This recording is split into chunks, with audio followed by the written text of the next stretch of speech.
2 Ekim'de Manisa'nın Turgutlu ilçesinde Türkiye'nin dört bir yanından Yörük Türkmen derneklerin ve halkın yoğun katılımıyla gerçekleştirilen Yörük Şöleni'nde Türkiye Türk Dünyası Yörük Türkmen Birliği adına yapılan bir açıklama kamuoyuyla paylaşıldı.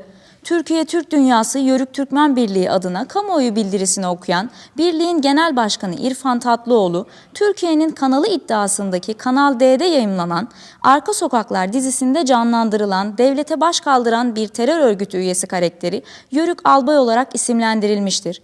Devlete sadakatin timsali olan Yörük camiasının seyirci gözünde haksız ve çirkin bir algı yaratacak bu durumu en iyimser değerlendirmeyle vahim bir gaf olarak görmeye çalışıyoruz.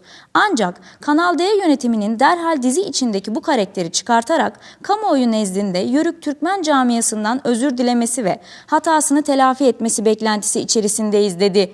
Türkiye'nin kanalı iddiasındaki Kanal D televizyon kanalında yayınlanan Arka Sokaklar dizisinde canlandırılan devlete baş kaldıran bir terör örgütü üyesi karakteri Yörük Albay olarak isimlendirilmiştir.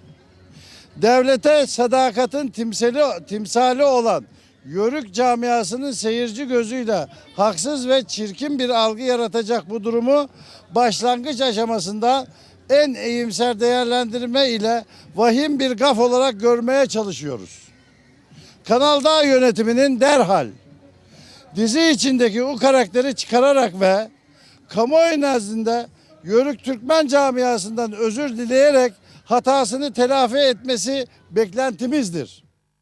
Bu yanlış algı düzeltilmediği takdirde bu durumu masum bir kusur olarak değerlendirmekte zorlanacaklarını ifade eden Tatlıoğlu, başta Kanal D yönetimi olmak üzere ana yapımcı Türker İnanoğlu ve senaristleri hakkında hukuki süreç başlatacağız dedi.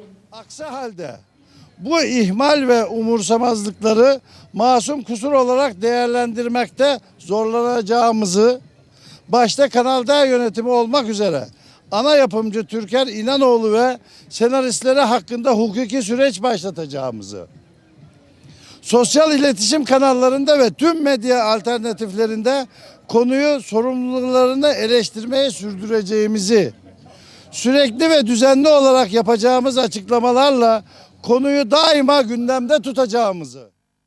Yörüklerin vatanseverlik ve milli konularda ne kadar fedakar olduklarının aşikar olduğunu söyleyen Genel Başkan Tatlıoğlu, bu devletin kuruluşunda ve bekasında asli unsur olarak bulunmuş, savaş vermiş, şehit vermiş Yörükler, devletimizin ve milletimizin her kademesinde rol almış. Fakat asla hain Yörük albay olmamışlardır dedi.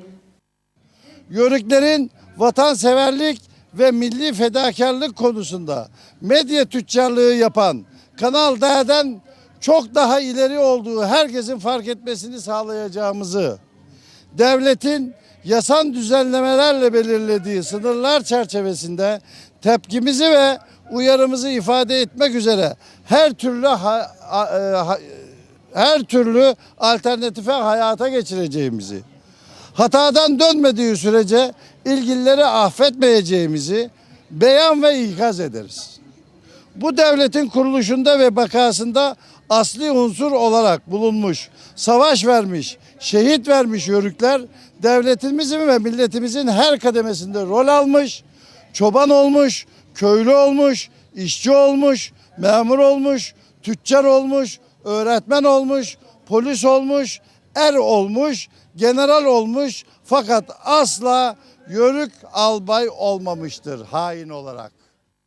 Basın bildirisinde Yörük Türkmenlerin tarihin hiçbir döneminde vatanına ve dinine asla ihanet etmediğini belirten Türkiye Türk Dünyası Yörük Türkmen Birliği Genel Başkanı İrfan Tatlıoğlu, bu girişimle yapılmak istenen milletimizi bölmeye ve iç huzurumuzu bozmaya yönelik yeni bir girişiminse Yörükler bu maksadın figürü olmayacaktır diyerek ilgilileri görevlerinin gereğini yapmaya davet etti.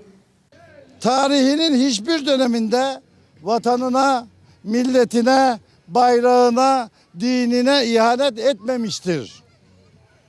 Her sıkıntıda bayrağını alıp en öne geçenler onlardır. 15 Temmuz buna en yakın tarihi bir süreçtir. Bu girişimle yapılmak istenen çeşitli denemelerde başarılamayan, milletimizi bölmeye ve iç huzurumuzu bozmaya yönelik yeni bir girişim ise Yörükler bu maksadın figürü olmayacaktır. Çünkü Yörükler her zaman bu Türk milletin sigortası olmuş ve olmaya devam edecektir. Başta Yörük camiası olmak üzere tüm milletimizin konuya ilişkin olarak gösterdiği duyarlılığa teşekkür ediyoruz. İlgililer derhal görevlerini gereğini yapmaya davet ediyoruz. Saygılarımızla kamuoyuna arz ediyoruz.